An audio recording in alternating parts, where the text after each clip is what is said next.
ബീഫിൻ്റെ എല്ല് ഇട്ടിട്ടുണ്ട് കേട്ടോ, മഴുനഞ്ച്. അപ്പം നമുക്ക് കപ്പ ഇട്ട് വയ്ക്കാം. എല്ലും കപ്പയും അല്ലെങ്കിൽ ഈർഷ്യാട് എന്നൊക്കെ പറയും. മഞ്ഞൾപ്പൊടി, ഉപ്പ്, മുളക്, ഇത് എരിവുള്ള മുളക് പൊടി, അതുപോലെ പിരിയമുളക്, മല്ലിപ്പൊടി, മീറ്റ് മസാല. അതിനകത്ത് സവോള, തക്കാളി, ഇഞ്ചി ഇട്ടിട്ടുണ്ട്. തക്കാളി ഇട്ടിട്ടില്ല. ഇഞ്ചിയും വെളുത്തുള്ളിയും സവോളുള്ളിയും ഇട്ടിട്ടുണ്ട് കേട്ടോ. ഇനി ഇത് അടച്ച് വെച്ച് വേവിക്കാം. കപ്പ വേവിക്കാൻ വെച്ചിട്ടുണ്ട് കേട്ടോ.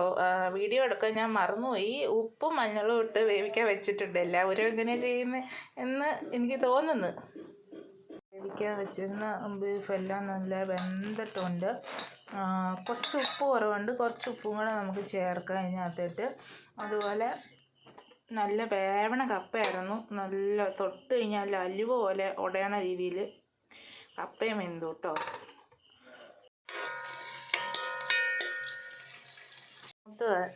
വരുമ്പോഴത്തേക്ക് നമുക്കിട്ട് വേവിച്ച് വെച്ചിരിക്കുന്ന ഇറച്ചി ഇടാം. അങ്ങനെ ഇറച്ചി ഒന്ന് തിളച്ച് വന്നപ്പോഴത്തേക്കും അതിനകത്തിട്ട് കപ്പയും കൂടി ഇട്ട് ഇളക്കി എടുത്തിട്ട് നന്നായിട്ട് ഇച്ചിരി കച്ചമ്പറും കൂട്ടിയിട്ട് അതൊന്ന് കഴിക്കും.